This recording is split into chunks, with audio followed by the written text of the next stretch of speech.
Hey guys, this is Josh with Clinic Vitafi Life. We're gonna go over how to reconstitute HCG in preparation for your injections.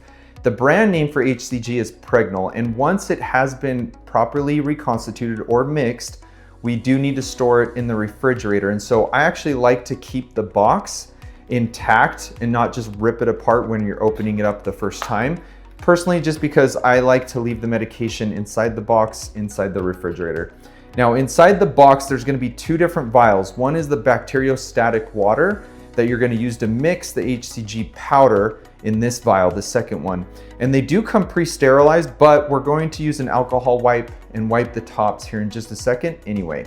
Okay, as you can see here, there's a few things that are included in the package.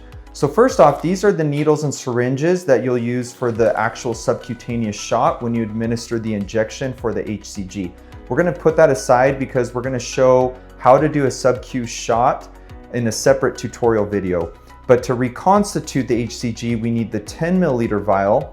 We obviously have the alcohol wipes. And then in this package, I received two needles. One's a 25 gauge and one is a 20 gauge.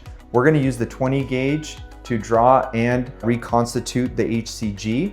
Now, sometimes you'll receive an 18 gauge, which is fine as well. The 25 isn't necessary, so we're gonna place that to the side. So first thing we're gonna do is pop the caps for the bacteriostatic water and also the powder itself. Like I said, even though they come pre-sterilized, we're gonna use an alcohol wipe just to make sure that we wipe the rubber seals to sterilize it again. Okay, once that's been done and you've wiped both rubber seals, we're gonna open up the 10 milliliter vial. And we're gonna put aside the wrapping. We're gonna open the 18 gauge or the 20 gauge needle, screw that on, and now we're ready to pull out the bacteriostatic water. When we pull out the bacteriostatic water, we are gonna go all the way out to the 10 milliliter line.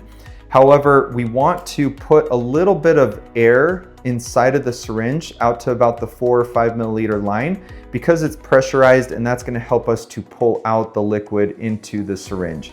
Now, sometimes your syringe might not be a 10 milliliter syringe that you receive from the pharmacy. If it's only a 3 milliliter or 5 milliliter, that's okay. What you'll do is you'll just do the 5 milliliter 2 times. So you'll pull out to the 5 milliliter line and then inject it into the vial with the powder 2 different times. What we're gonna do is go ahead and put this into the rubber seal, push the air in,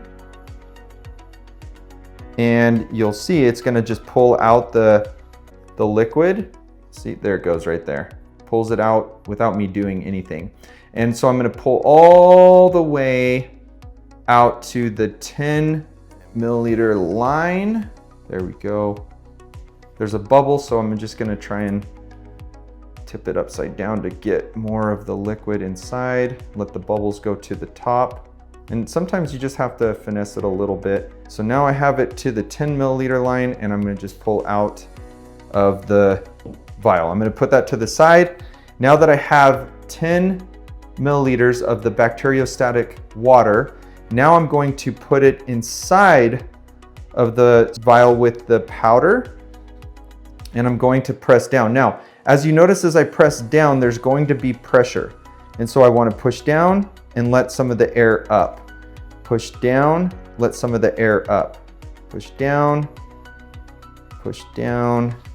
just like that. I keep going until all of the water is inside the vial with the powder. Okay, now it pressurizes, and I put the cap back on. Now, one important thing, you don't want to shake the vial once it's reconstituted. You can swirl it gently, but you do not want to shake it and let it fully dissolve. You're going to now, what I do is place it back in the box that it came in, and then I'll just store it in the refrigerator just like that. Thanks so much for watching this video on how to reconstitute HCG.